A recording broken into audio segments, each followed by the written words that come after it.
அன்பார்ந்த தமிழக உறவுகளுக்கு வணக்கம். இன்னைக்கு அதிரடி செய்தி. பிரபல யூடியூபர் மாரிதாஸ் கைது. மாரிதாஸ் கைதின் பின்னணி என்ன? மாரிதாஸ் கைதுக்கு நம்மளோட கொத்தூசோட கதறல் சத்தம் ஏன் அதிகமா கேட்குது? வாங்க இந்த வீடியோல பார்க்கலாம். உண்மைக்கு மாறான குற்றச்சாட்டுகளை ஏஐ புகைப்படங்கள் மூலம் பரப்புவதாக நிகழ்ச்சியின் தொடக்கமா முதல்ல ஒரு வீடியோ பிளே பண்றேன். யூடியூபர் மாரிதாஸ் அதிரடி கைது. ஆனா இவரு நம்ம ஜென்சி கிட்டு ப்ரோ. Hi bro. டை அடிக்காம நீங்களும் தைரியமா ஜென்சின்னு சொல்லிட்டு இருக்கீங்க ப்ரோ. என்ன சொல்றாரு கேட்போம். 6ஆம் தேதியோ 27ஆம் தேதியோ 5வது மாசம் 2026ஆம் தேதி இதோட பிரஸ் ரிலீஸ் கொடுத்திருக்காங்க. அது சம்பந்தமா யூடியூபர் மாரிதாஸ் அவர்கள் பேசுறதுக்காக அவரை வந்து கைது செஞ்சிருக்காங்க. ப்ரோ ஹோல்டன் சார்ஜ் ஷீட் ஏதாவது கையில இருக்கா? நீங்க சொன்ன டீடைல் எல்லாம் கரெக்ட். ஆனா அதுக்காக தான் மாரிதாஸ் சாரை கைது பண்ணாங்கன்னு உங்ககிட்ட ஏதாவது சார்ஜ் ஷீட் இருக்கா? எப்படி ப்ரோ சார்ஜ் ஷீட் எந்த ஆதாரமும் இல்லாம எப்படி சொல்றீங்க? நீங்க சொன்ன கண்டென்ட்டை தாண்டி மாரிதாஸ் சார் அதை விட நிறைய பேசியிருக்காரு ப்ரோ. அப்பெல்லாம் அவர் கைது பண்ணலையே. என்ன ப்ரோ?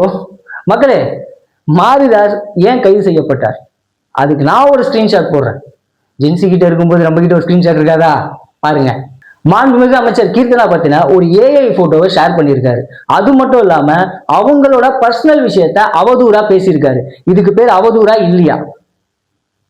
இந்த அவதூறு வழக்குக்காக கைது செய்யப்பட்டிருக்கலாம் என சொல்லப்படுகிறது. நானும் கன்ஃபார்ம் பண்ணல மக்களே, சொல்லப்படுகிறது. அவர்கிட்டயும் சார்ஜ் ஷீட் இல்ல, என்கிட்டயும் சார்ஜ் ஷீட் இல்ல. முதல்ல இன்னும் முழு விவரமும் வெளியிடப்படவே இல்லை.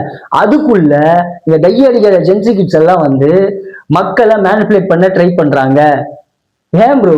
முதல்ல விவரம் வரட்டும். இப்போ ஒருவேளை அந்த லீமா ரோஸ் அந்த அந்த அவங்களோட விஷயத்துக்காக தான் மாரிதாஸ் கைது செய்யப்பட்டிருக்காருன்னா முதல் கண்டனம் என்னோட கண்டனமா தான் இருக்கும். ஆனா அவர் அமைச்சர் கீர்த்தனா பத்தி பதிவு செஞ்ச அந்த ஏஐ போட்டோவை பத்தி நீங்க மக்கள் மத்தியில எதுவுமே பேசவே மாட்டீங்களே. ஏன் பேச மாட்டீங்க? உங்களுக்கு விருப்பமான செய்தியை மட்டும் வச்சுக்கிட்டு விருப்பம் இல்லாத செய்தியெல்லாம் தள்ளி விடுறதுக்கு பேர் என்ன? உங்களோட முதலமைச்சர் ஆதவ அர்ஜுனா இருக்காருல்ல, அது எவ்வளோ எங்களை நீங்க அண்டர் எஸ்டிமேட் பண்றதுக்காக அந்த வார்த்தையை பயன்படுத்துறீங்க. ப்ரோ, உங்க இன்ப நிதிக்காக உருவாக்கப்பட்ட ஒரு ஜென்சி கிட்டா இருந்துக்கு. ஜென்சி கிட்டு இல்ல நீங்க, சரி டை அடிக்காத ஜென்சி கிட்டு, அதுக்காக உருவாக்கப்பட்ட ஒரு அமைப்புன்னு நாங்க சொல்லப்படுறதா நானும் சொல்றேன். நானும் கன்ஃபார்ம்லாம் பண்ண மாட்டேன். ஆனா சொல்லப்படுது. ட்ரிபிளிகன் வழியாகவும் அண்ணா அறிவாலயம் தேனாம்பேட்டை பக்கம்லாம் போகும்போது இன்ப நிதிக்காக மட்டும்தான் ஜென்சி மீட்டப் நடந்துச்சு. இன்ப நிதியை வந்து அதாவது ஐயா செயல் தலைவர் வந்து தலைவரானாரு. அப்புறம் இவரு வந்து இளைஞரணி. அடுத்து இன்பநிதியை உடனே உள்ள கொண்டு வரணும். எப்படி உள்ள கொண்டு வருதுன்னு தெரியாம ஜென்சின்னு ஒரு அமைப்பு உருவாக்கி அதுக்கு வந்து இன்பநிதியை தலைவராக்க போறதா தேனாம்பேட்டை வழியா சொல்லிக்கிட்டு இருந்தாங்க. அடுத்து என்ன சொல்லியிருக்கீங்க கேட்போம். ஆளுங்கட்சி சர்வாதிகாரம், ஆளுங்கட்சியோட திமிரோட நடந்துக்கிறாங்க. அதனாலதான் அவர் இஷ்டத்துக்கு வாய்க்கு வந்தபடி பேசுறாரு. அடுத்தவங்க மேல கை வச்சு அடுத்தவங்க நீங்க அரெஸ்ட் பண்றதுக்கு முன்னாடி ஃபர்ஸ்ட் நீங்க யோகிமான்றதை யோசிச்சு பாருங்க. இது சம்பந்தமா எல்லாருமே நீங்க குரல் கொடுங்க, தப்பே கிடையாது. கரெக்ட்னா, யாரா இருந்தாலும் எதிர்த்து குரல் கொடுக்கல, தப்பே கிடையாது. Correct, 100% correct. சர்வாதிகாரம், ஆமா. ஆட்சி அதிகாரத்தோட உச்சத்துல இருக்காங்க, ஆமா. இதெல்லாம் எப்ப தெரியுமானா 2021 இருந்து 2026 இப்போ இந்த பீரியட் முடியறதுக்கு முன்னாடி. கேக்குறீங்களா? ஆடியோ வீடியோவோட போடுறேன், கேளுங்க. முதலமைச்சர் மு.க. ஸ்டாலின் குறித்து அவதூறாக பதிவிட்டதாக வலதுசாரி ஆதரவாளர் கிஷோர் கே சுவாமி கைது செய்யப்பட்டுள்ளார். கேட்டீங்களா? முதலமைச்சர் அவதூறாக பேசியதாக கிஷோர் கே சுவாமி கைது. சமூக வலைதளத்தில் சர்ச்சைக்குரிய கருத்துக்களை பதிவிட்டதாக சிறையில் உள்ள யூடியூபர் மாரிதாஸை மற்றொரு வழக்கில் போலீசார் மீண்டும் கைது செய்தனர். மக்களே, இது காலையில கைது பண்ண ஆடியோ இல்ல, 4 வருஷத்துக்கு முன்னாடி, அதாவது நம்முடைய திராவிட மாடல் ஆட்சி காலத்தில் மாரிதாஸ் அவர்கள் கைது செய்யப்பட்ட சூழல் ஏற்பட்டது. அந்த காலத்து ஆடியோ அது. அவதூறாக முதலமைச்சர் பேசியதற்காக கைது செய்யப்பட்டிருக்காங்க. இப்போ கருத்து சுதந்திரம் நெருக்கப்படலையா மிஸ்டர் ஜென்சி?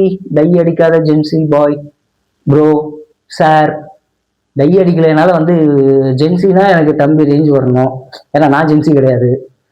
நான் இப்போ ஜென்சின்னு உங்களை நான் தம்பின்னு கூப்பிடுறதா இல்ல டை அடிக்காம நல்லா நரம்பு அது இளைஞரன்னு நினைச்சுக்கிறதா என்னன்னு தெரியல எனக்கு.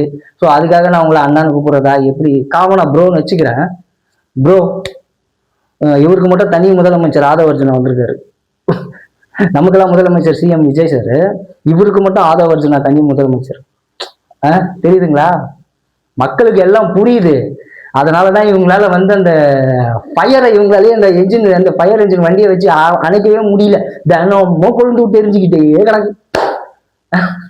கருத்து சுதந்திரத்தை பத்தி பேசுவதற்கான ஒரு துளி இல்லை, ஒரு சொட்டு, அதாவது அதுல ரொம்ப மைக்ரோ மில்லி உங்களுக்கு இல்லைங்க. ஃபெலிக்ஸ் ஜெரால்ட் சார் எதுக்கு கைது பண்ணீங்க? யூடியூபர் ஃபெலிக்ஸ் ஜெரால்ட் தற்பொழுது கைது செய்யப்பட்டிருக்கிறார். தெருநாய் விஷயத்தை பத்தி பேசின சமூக ஆர்வலர்கள் எதுக்கு கைது பண்ணீங்க? லைனா கேட்கலாம், புரியுதுங்களா? இங்க கைது பண்ணதுக்கான சார்ஜ் ஷீட் ரிலீஸ் ஆகல. ஆனா சொல்லப்படக்கூடிய காரணம், அதுக்கு ஆதாரமும் என்கிட்டயும் இருக்கு. நானும் ஒரு ஸ்கிரீன்ஷாட் போட்டிருக்கேன். நீங்க உங்களுக்கு தேவையான விஷயத்த மட்டும் எடுத்து வச்சுக்கிட்டு அதை மட்டும் மக்கள் முன்னாடி கொண்டு வந்து முன்னிறுத்தி இந்த அரசாங்கம் சரியில்லைன்னு எத்தனை நாளைக்கு தான் ட்ரை பண்ணிக்கிட்டே இருக்க போறீங்க? ஆனா ரொம்ப நாளைக்கு பண்ண முடியாது. அவங்க கொஞ்ச நாள்ல எழுந்திரிச்சு வந்து அடுத்தடுத்து நல்ல திட்டங்களை மொத்தமா செஞ்சு உங்க எல்லாரையும் ஆஃப் பண்ணதான் போறாங்க. ஓகேங்களா? அடுத்து திடீர்னு ஒரு வலதுசாரி சிந்தனை உள்ள ஒரு யூடியூபர் மேல திராவிட இயக்க தொண்டர்களுக்கு ஏன் இவ்வளவு பாசம்? ஏன் இவ்வளவு பாசம்? அரசியல் புரசல ஒரு செய்தி கேள்விப்பட்டோமே, பாஜகவுடன் கூட்டணியில் இணையும் திமுக. கேள்விப்பட்டோமே. என் வார்த்தையை நல்லா கேட்டுக்கோங்க. கன்ஃபார்ம்லாம் நான் பண்ண மாட்டேன். ஏன்னா என் பின்னாடி திமுக படைபலம்லாம் இல்லை. அவர் பின்னாடி திமுக படைபலமே இருக்கு. அதனால அவர் கன்ஃபார்ம் பண்ணுவாரு, சவால் விடுவாரு, எல்லாம் பண்ணுவாரு. நம்ம ஒரு சாமானிய, இன்னைக்கு நைட்டு சாப்பாடுக்கு வேணும்னா நான் இன்னைக்கு போய் உழைக்கணும். ஆனா ஒரு மக்களுக்கு நல்லது செய்யணும்னு வந்திருக்க ஒரு நல்லவர் மேல அவதூறு பரப்புறதுக்காக தான் நம்ம இப்படி ஒரு வீடியோ போட வேண்டிய சூழலுக்கு போயிட்டோம். புரியுதுங்களா?